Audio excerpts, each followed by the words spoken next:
Ladies and gentlemen, good afternoon and welcome to Transpower's 7th public meeting. I'm Mark Verbies, the chairman.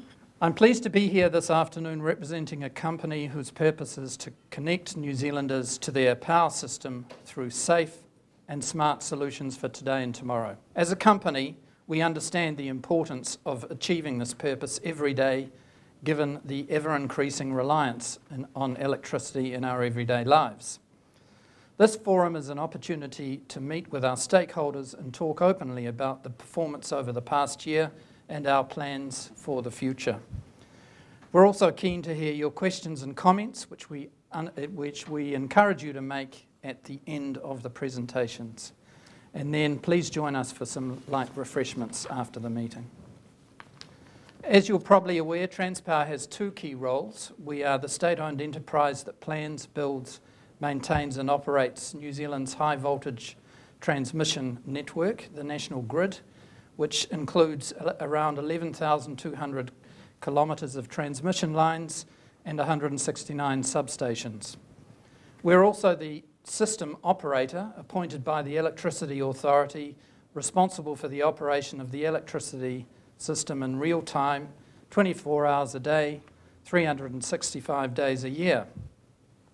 And we also dispatch the wholesale electricity market. Together, these two functions ensure that New Zealanders receive a safe, secure and reliable supply of electricity to power our homes and businesses.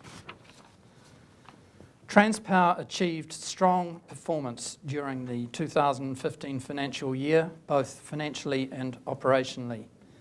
The highlights of our financial results were transmission revenue was $984 million, an increase of $44 million on the previous year, as recently commissioned assets were included in a full year in the revenue base. Net profit after tax before changes in fair value of financial instruments was $195 million compared to $184 million the previous year. The increase reflects higher transmission revenue following completion of our major capital build program and lower operating costs. Through tight cost control, we kept operating expenses lower than the previous year. We will continue to keep focusing on keeping our operating expenses as low as possible by seeking efficiencies in our processes and practices, but we're still committed to do this while still delivering our critical functions.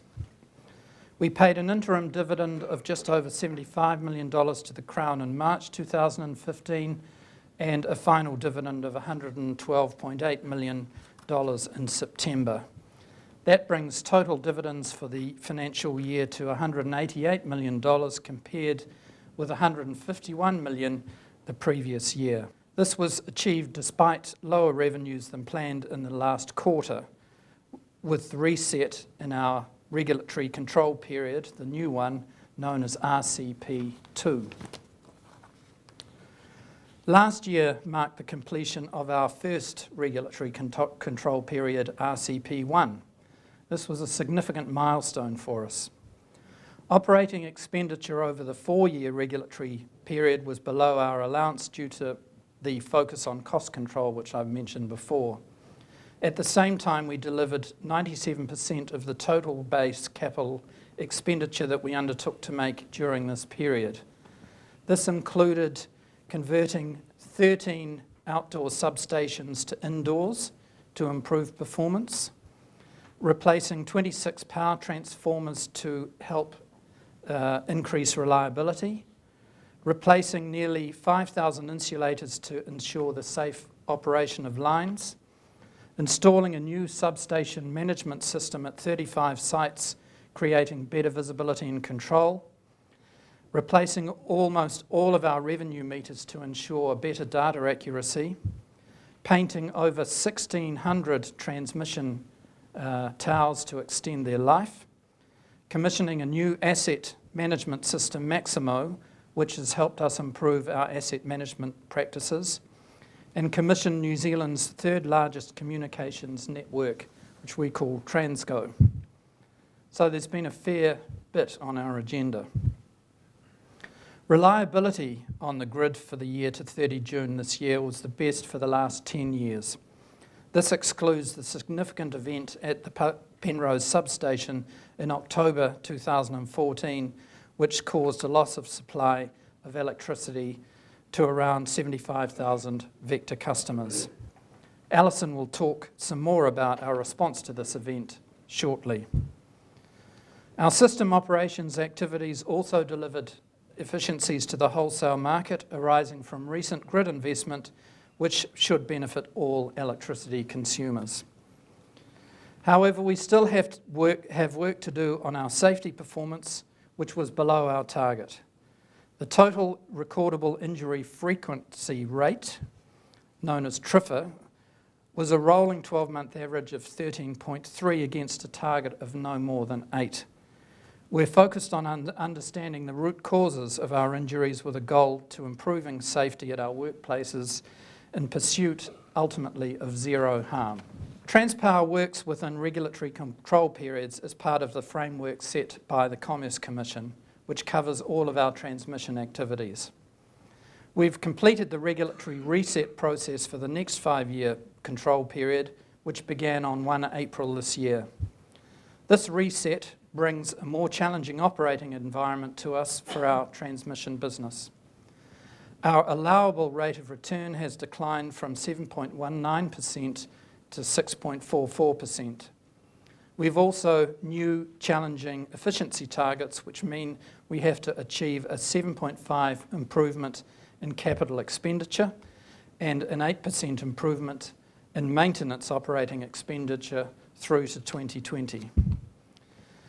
We have new targets which focus on the performance of the transmission network as experienced by our customers. Financial incentives linked to performance against these measures will be closely monitored and made publicly available. We are negotiating new contractual arrangements for our system operations service with the Electricity Authority. This contract will contain demanding requirements for long-term planning, efficiency and performance. The company is prepared for these challenges and is making the necessary changes to ensure it continues to deliver a secure and reliable electricity supply and efficient operation of the electricity market. Alison will discuss the transformation program we have underway to meet these challenges. We're very conscious of ensuring our component, albeit small, of an end user's electricity bill is kept as low as possible. As you will see on the graph, through the 1990s and early 2000s, transmission prices decreased. This reflected an environment where there was little investment in the grid. As a result, transmission charges went from being over 15% of a typical homeowner's bill to around 9%, which is where they sit today, even after our major asset build program. Over the last few years, we've obviously seen an increase in transmission prices due to the investment required to bring the grid back to a level that would continue to meet consumer demand. Around $2 billion was spent on major projects between 2009 and 2014, the cost of which is recovered through pricing as is allowed by the Commerce Commission. With the last of our large capital investment projects now completed, last year was the final year of any increased period of investment in these major projects. This again is shown on the graph. On 1 April 2015, our interconnection charge, which makes up a significant proportion of total transmission revenue, actually declined by 3.6%. Our forecast indicates that transmission revenue should remain largely flat over the next 5 or so years, the balance of the regulatory control period. In addition, we have worked with the Electricity Authority and the industry to develop a number of operational changes to transmission pricing methodology. This will address some of the inefficiency in the current pricing arrangements. These changes became effective in September of this year and should encourage more efficient use of the grid without materially changing the allocation of who pays for transmission. I should stress that this is a separate efficiency drive from the Electricity Authority's main significant review of transmission pricing methodology, which is currently underway. Changes to our regulatory settings and operating environment will result in our financial outturn in the current year being lower than for the 2015 financial year. Revenue was lower in the last quarter of the last financial year due to the new RCP2 regulatory control settings. The lower allowable return applies for the whole of this financial year and for the next 4 years after. Operating costs this year will include investments in operating savings, some of which will be for the longer term, and this should achieve the lift in performance required over RCP2. Capital spend this year will be lower overall following completion of our RCP1 commitments and implementation of further efficiencies in capital spend over RCP2. Our focus on transformation and implementing operational efficiencies should maintain our ability to deliver reliable transmission services to all our customers at the appropriate price points while strengthening our financial position for the long term.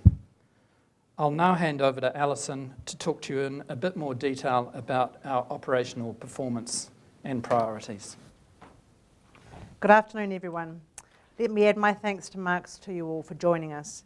This is my second public meeting with Transpower and I'm very pleased to be here. I joined Transpower in February last year and I'm delighted to be part of a company that makes such a significant contribution to the well-being of New Zealanders. What I've found at Transpower, which I think is unique, is the diverse and wide-reaching shareholder base that the organisation touches on a daily basis, including many of you here today. So I encourage you to stay on after the function for refreshments and talk to me or the board or any of the management team. I'll touch on some operational highlights which you can read about in more detail in our 2015 annual report. I'd like to spend some more time on how we're creating the flexibility and efficiencies needed to meet the challenging regulatory and financial settings Mark's described, as well as prepare for an increasingly uncertain environment. So first, let's look at our operational highlights. Safety is a key priority for us. We work in an industry where mistakes can cause serious injury or harm, and therefore we need to be vigilant about how we undertake our work every day, 24/7, no exceptions. As Mark mentioned, we still have work to do on our safety performance, and we're highly focused on making sustainable improvements in this area. We're working closely with our service providers who undertake the majority of work in the field to help identify and drive improvements that will make our whole workplace safer. The significant momentum among all people involved to achieve a real reduction in the rate of injuries. Positively, the reporting of safety incidents and near misses has improved, and this is an essential step to ensuring a safer working environment. We're introducing new risk management framework and analysis that will help us identify the root cause of high consequence, low probability of incidents and make sure we have the appropriate controls in place. Now I'll focus on some of the highlights on the grid. Last year we recorded the best reliability on the grid for the last 10 years. The measure we use is a number of outage events greater than 1 system minute. Now, just to put that in context, a system minute's equivalent to turning off the power to a city the size of Hamilton for 40 minutes. So this reliability level is particularly pleasing given this year we've had a number of substantial weather-related events around the country which many of you will have experienced. So despite major flooding, gale force winds and 1 in 100-year storms, the grid has performed extremely well. Our grid reliability is in part due to the number of major investments in the grid which were completed in 2014 that have built resilience and redundancy. And there have also been consistent improvements in our asset management practices. The one large event we did have this year was at the Penrose substation in October 2014, which saw a loss of supply to some areas of Auckland. We've worked closely with Vector on a comprehensive review of the incident in conjunction with an international cable expert to determine the cause of the incident and the learnings from the event. The Electricity Authority's report on the incident is due out shortly. We've undertaken a review following Penrose of all our critical substations where there may be similar configurations of assets to those at Penrose. It's important to note first that there are some unique features of Penrose and the incident, which means we don't have exactly the same risk elsewhere on the network. But notwithstanding this, we have 5 sites with similar criticality to Penrose, and each of these have different asset configurations. We've carried out risks assessments at these sites, and we're confident these substations are in good working operational order and have been designed to good industry electricity practice. Our other substations are being systematically assessed in conjunction with the local lines companies, and we'll complete that work in the coming future. With the big build behind us, our focus is now on refurbishing and replacing existing assets to enhance the reliability of the grid, rather than building new, expensive greenfield assets. Work continues on the Clutha Upper Waitaki Lines project to increase the capacity of the transmission grid to move power out of the lower South Island. So we've started a 5-year project to replace the conductor cables that carry electricity 100 kilometres between 2 of our significant substations, Bunnythorpe and Haywoods, that's in the lower North Island. While existing tower structures are in good condition, the conductor cable is reaching the end of its life due to coastal corrosion. So replacing just the cable will ensure the reliability of this line for the next 30 to 40 years.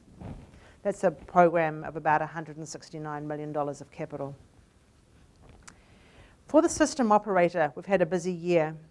In March, we published a strategic plan for the system operations function. This document builds on the relationship charter we signed with the Electricity Authority in July last year. It details how we're going to deliver the ESO service in line with our strategic framework and the authority's statutory objective. For those of you who are interested, the strategic plan is available on our website. The system operations team also had a busy time as we completed a significant amount of maintenance and refurbishment work on our transmission assets. This work required cooperation across the entire sector, as an average of 27 planned transmission outages occurred each week over the last 6 months of the financial year. Although our major grid projects investments are complete, we continue to identify and deliver benefits from the enhanced grid assets in the way we manage the power system and dispatch the wholesale market. For example, we expect to realise a range of cost and efficiency benefits from the reserves and frequency management program being undertaken with the Electricity Authority.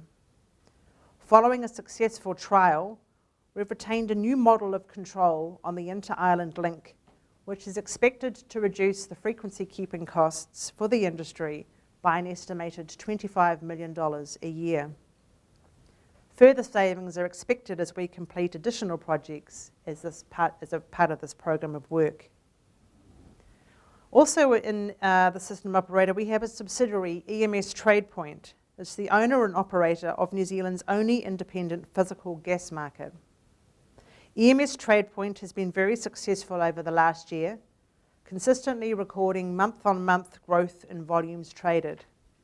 And pleasingly, it was recognised by the Deloitte Energy Excellence Awards as Innovation of the Year for the industry. Now move to landowners. It's a very important group of people we deal with. So the majority of our assets run through private property, and maintaining a positive working relationship with these landowners continues to be a priority.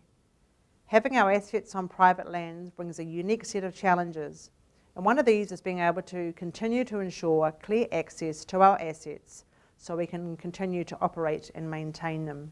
We cross about 30,000 different landowner properties and deal with about 11,000 different landowners. We're partway through a multi-year project working with local authorities to implement transmission buffer line corridors in regional and district plans, following a requirement to do so under the National Policy Statement for Electricity Transmission. Buffer corridors promote a clear space around our assets to help manage the risk to people and property and ensure that we always have full access to our assets. We don't want to spend millions of dollars building new assets because we can't access an existing fully functioning transmission line that's surrounded by houses. This is a lengthy process. 28 of the 75 councils now have corridors in district plans, and we're continuing to work with the remaining councils on their processes. This corridor protection is one of our biggest strategic risks. It's particularly critical here in Auckland with the present pressure on housing development and intensification. We are already challenged with considerable historic underbuilding, and we need to ensure we don't promulgate the problem. There's a lot of community interest in undergrounding.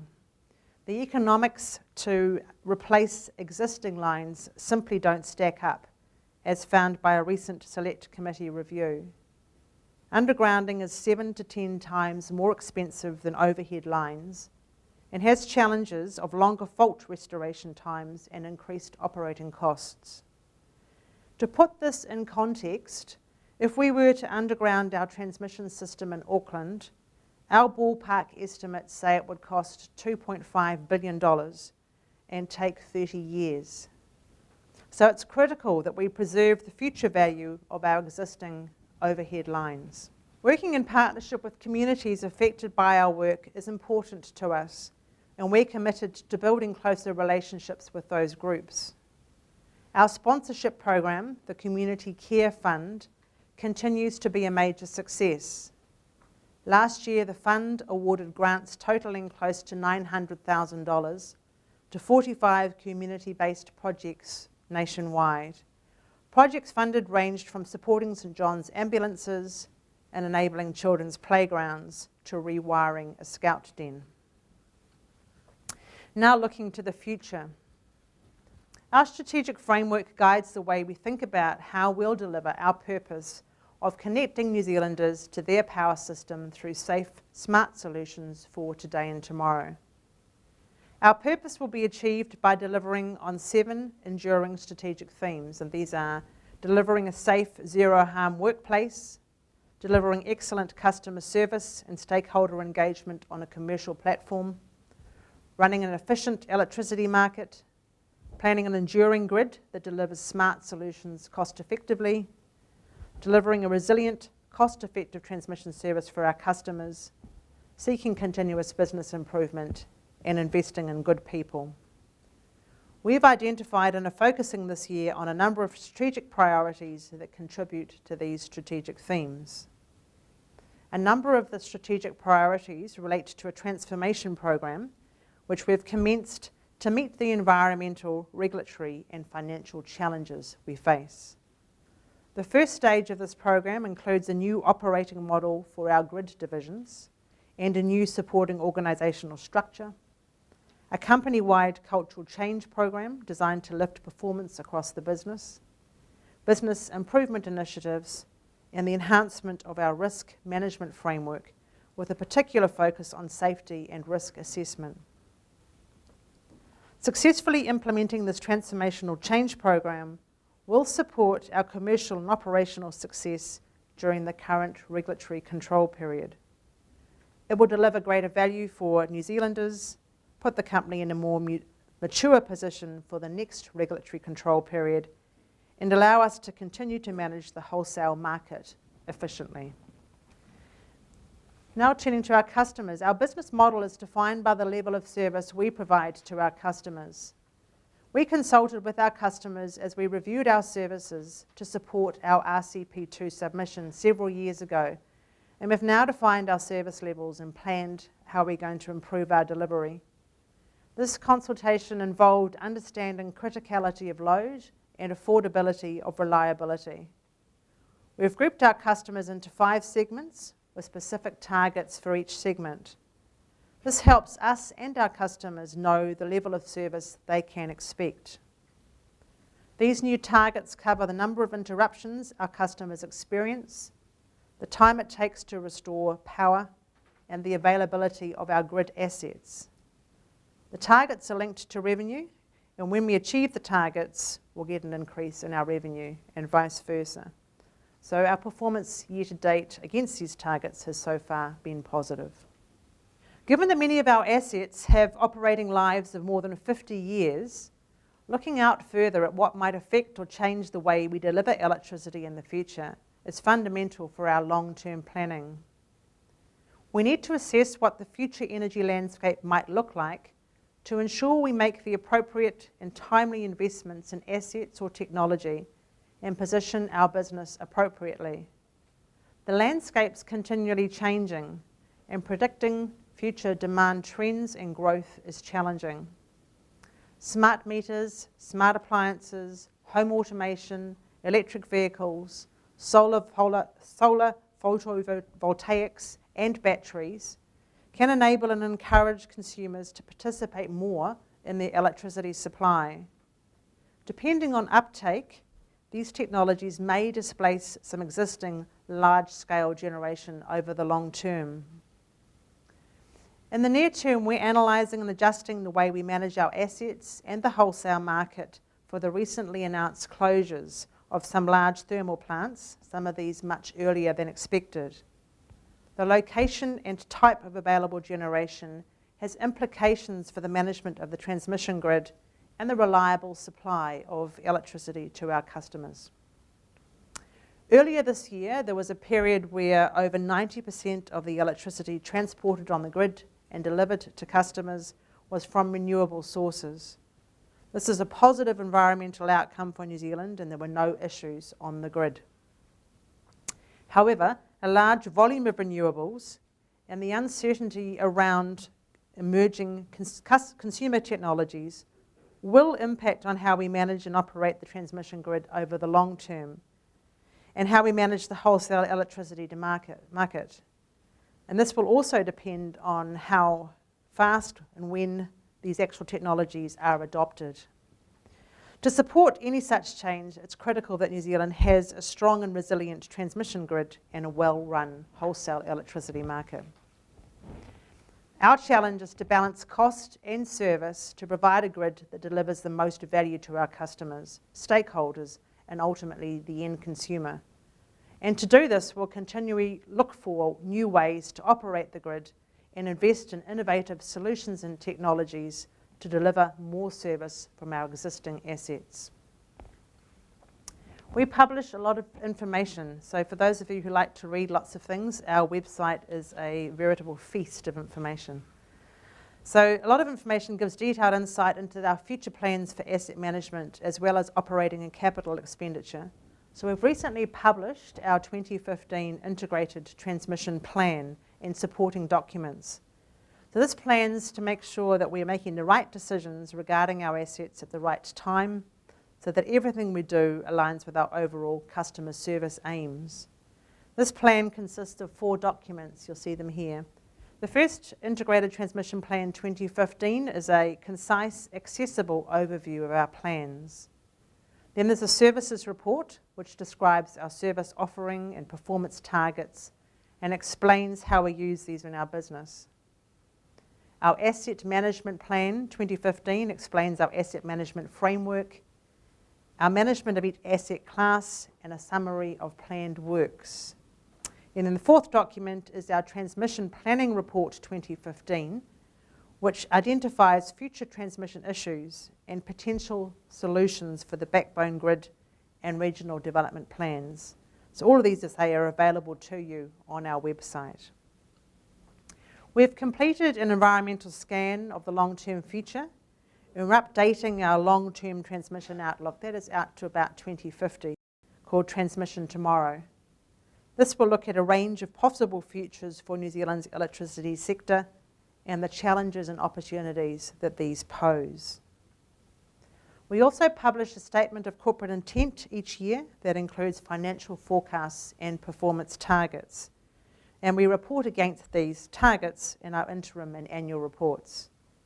I encourage you to look at these documents and appreciate any feedback you might have.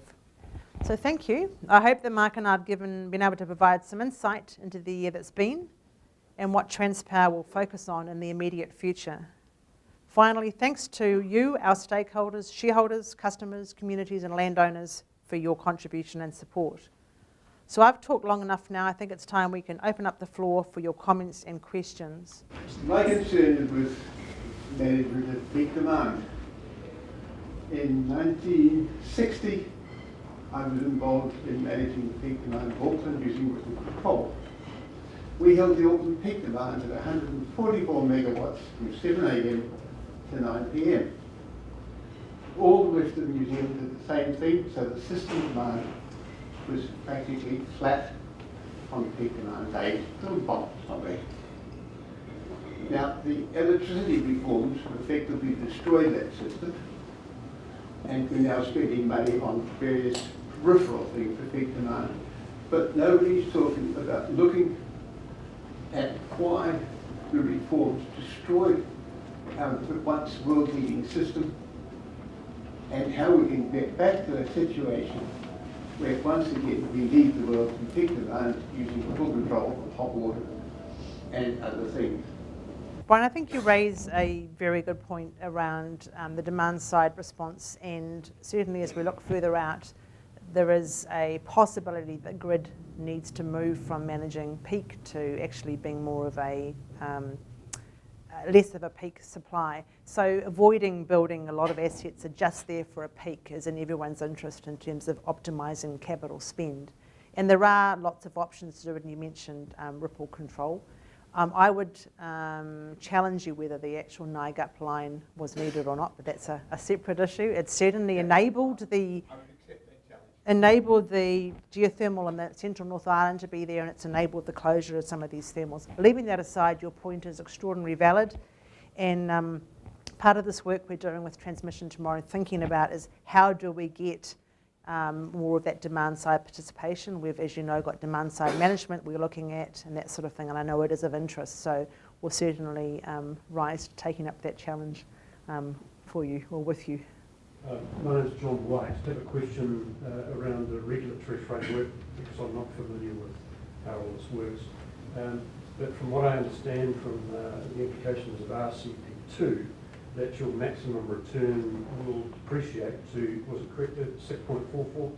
That's correct. That's a weighted average cost of capital. Okay. So on the assumption that that applies, can you give some sort of sense of what that might mean in terms of transmission charges to wholesale customers? And the reason I ask that is there's been some commentary around what it might mean for larger direct customers like the aluminium smelter, for instance, and what it might mean for other large customers of Transpower. One issue is the maximum amount of revenue we're allowed to charge, which is what we talk about RCP2. That's determined by the Commerce Commission. It's sort of how big is the pie we're allowed to charge. Right. The Electricity Authority is the regulator that determines how that pool is divided up and who pays what share of that. That's transmission pricing methodology. And what you talked about with the smelter and the controversy around that's to do with the transmission pricing methodology, which is the allocation of that, well, dividing up that beautiful pie and who gets to eat what slice of it. So those are two separate issues. In terms of your first question around transmission pricing, what it would mean is overall, as Mark said, over the regulatory control period to see prices flat to falling in real terms. So that's a good news story, bearing in mind that there's always regional unders and overs depending on how the allocation works. But overall, flat to declining over the regulatory control period. The transmission pricing methodology, that's what the Electricity Authority is looking at the moment and has been consulting on, and that could result in some quite big changes in terms of who gets to eat what slice of this pie. So they're two quite different issues. Does that help clarify your... Can you give some sort of sense of what that might mean in the marketplace, or have you got no idea currently? Oh, there's quite a lot of public information. Just fair to stress that the Electricity Authority is consulting on possible means of changing allocations, and they have put out some proposals for consultation. They're taking feedback. It's up available on their website. You've probably seen some of the information in the media around how there could be some fairly large value swings between charges, between regions and between participants, but they are just consulting at the moment. Where they are going to land, we don't yet know. My name's David Hone. In April 2013 you published a document, Undergrounding Transmission Lines in Urban Areas, and that included a highlighted view from Transpower that we support undergrounding. Economics aside, we would prefer not to be the ugly duckling in a community. We will always attempt to help those who seek ways to lessen the impact of overhead transmission lines. Firstly, do you stand by that commitment? We work closely with people who come to us with desires to underground lines, and you'll be aware that we have worked with developers, Highbrook, down in Christchurch and Waikato, and we're working, having preliminary discussions with other developers around land in Auckland. We have to pass an economic test to get those assets funded with the Commerce Commission, and generally the beneficiary pays. So in all of the instances where we have done significant undergrounding with developers, they have actually paid for the undergrounding of those assets. So it comes down to a beneficiary pays. Where we look to need to build new lines through urban areas, such as the cable we put in through across Auckland, the NAN cable, Auckland and North Auckland upgrade, because we had to go through an existing urban area, it was just not possible to get overhead lines through there. We will underground. But as I said in my talk, where there is a perfectly good functioning overhead line, unless the people who benefit from the undergrounding are prepared to pay for it, we don't have an ability to pay for those. So it's a matter of funding.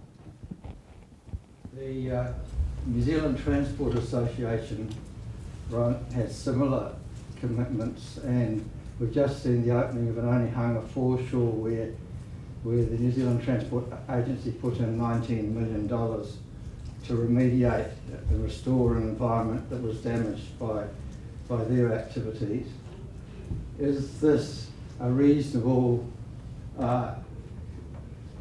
precedent for negotiations? I know you're constrained by government, as being a government-run organisation. I know about the Commerce Commission and the Electricity Authority, but do you see any equivalence between what's been done at Onehunga by NZ Transport Agency to what Transpower could do given the correct political climate?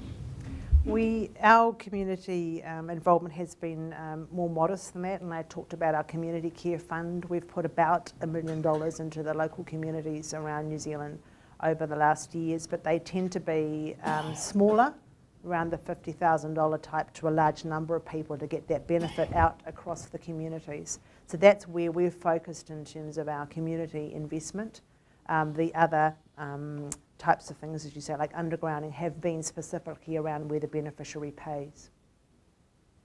When you define a beneficiary of expenditure and mitigation, how do you define a beneficiary if people have put up with something for 40, 50, 60 years?